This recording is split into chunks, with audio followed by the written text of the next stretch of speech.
NDA સરકારે સત્તા સંભાળ્યાના 12 વર્ષ પૂર્ણ 9 જૂન 2024ના રોજ ત્રીજી વાર પ્રધાનમંત્રી પદ સંભાળી નરેન્દ્ર મોદીએ રચ્યો ઇતિહાસ। પ્રધાનમંત્રીએ કહ્યું, છેલ્લા 12 વર્ષોમાં મહિલા, યુવાઓ અને ખેડૂતોને સશક્ત કરવા માટે થયા અનેક કાર્યો।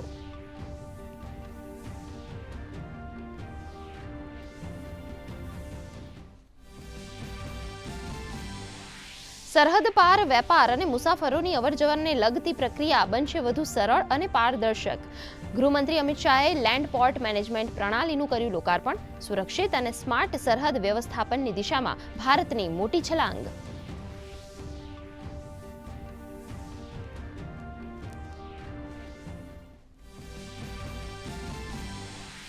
જોજીલા ટનલમાં ઐતિહાસિક બ્રેક થ્રુ। વર્ષના 365 દિવસ ખુલ્લો રહેશે શ્રીનગર લદ્દાખનો રસ્તો। 3 કલાકની મુસાફરી 15 મિનિટમાં થશે પૂર્ણ। એશિયાની સૌથી લાંબી ટનલ એન્જિનિયરિંગ ક્ષેત્રે ભારતની ક્ષમતાનો પુરાવો।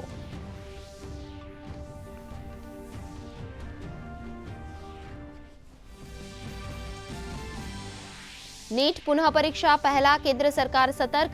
શિક્ષણ મંત્રી ધર્મેન્દ્ર પ્રધાને એનટીએ મુખ્યાલયે કરી તૈયારીઓની સમીક્ષા।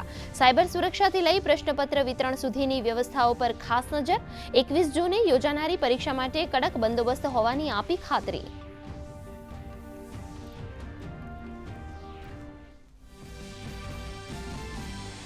પશ્ચિમ એશિયા સંઘર્ષ મામલે અમેરિકાનો મોટો દાવો। ઈરાન સાથે ચાલી રહેલી વાટાઘાટો અંતિમ તબક્કામાં। આગામી 2-3 દિવસમાં સમજૂતી પૂર્ણ થવાની વ્યક્ત કરી આશા। ઈરાનના પણ મિશ્ર સંકેત। તો બીજી તરફ ઈરાનની ચેતવણીને અવગણી ઇઝરાયેલના લેબેનોન પર હુમલા।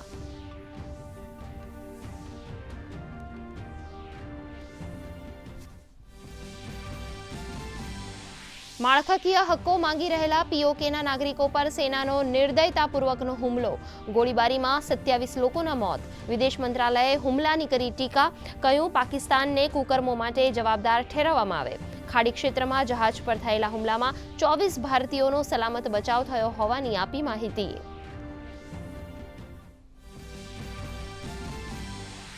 આજે આકાશમાં દુર્લભ ખગોળીય નજારો। સૌરમંડળના સૌથી તેજસ્વી ગ્રહો શુક્ર અને ગુરુ એકબીજાની અત્યંત નજીક। દુર્લભ ઘટનાને નરી આંખે જોવાતા ખગોળ પ્રેમીઓમાં છવાઈ આનંદની લાગણી।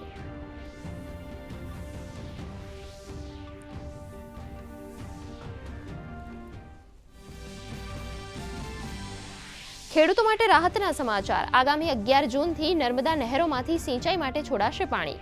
મુખ્યમંત્રીની અધ્યક્ષતામાં યોજાયેલ ઉચ્ચસ્તરીય બેઠકમાં વહેલું પાણી છોડવા અંગે લેવાયો નિર્ણય।